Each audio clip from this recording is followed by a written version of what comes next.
As of producing this video, the hostage situation in Paris has just ended. Several days ago, publishers of a French magazine, Charlie Hebdo, were killed in their offices because apparently several men took offense to some comics printed that mocked the Prophet Muhammad. The gunmen were killed after taking hostages, and sadly, not all the hostages survived. I am upset that the gunmen were killed, denying the French people the justice they deserved. That being said, I will not shed a tear nor lose a moment of sleep over their death, instead reserving that for those killed by these misguided fanatics and the families who have lost loved ones.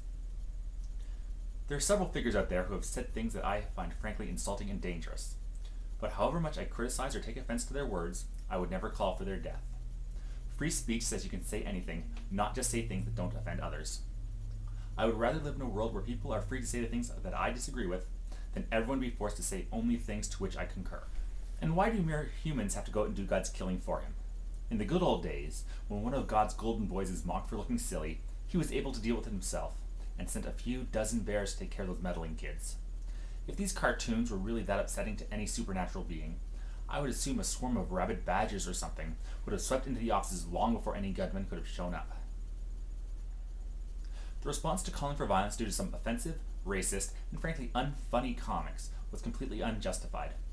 Lines on paper, no matter how much hurt you feel they have done to you, or a historical figure centuries dead, is inappropriate. In response, I have made this. This represents anybody you care about. Whatever figure you care for, this represents them. This character can represent anyone you hold in reverence. Any of the better-known religious figures, from Moses, to Jesus, to Muhammad. And not to leave out the more secular figures from today, like Einstein, Tyson, and Nye. How is this different from the cartoons that led to the death of so many people, apart from the lack of artistic skill I have? If you want it to represent in a negative way somebody you care about, it can. But it also means that anybody else can see it represents a completely different figure. It is, therefore, only your interpretation that makes it offensive, not the drawing itself. The same can be said about the original cartoons.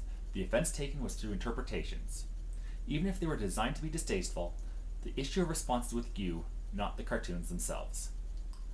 Finally, if you are so offended by some drawings to think it is okay to murder other people, I have one more drawing that is specifically for you.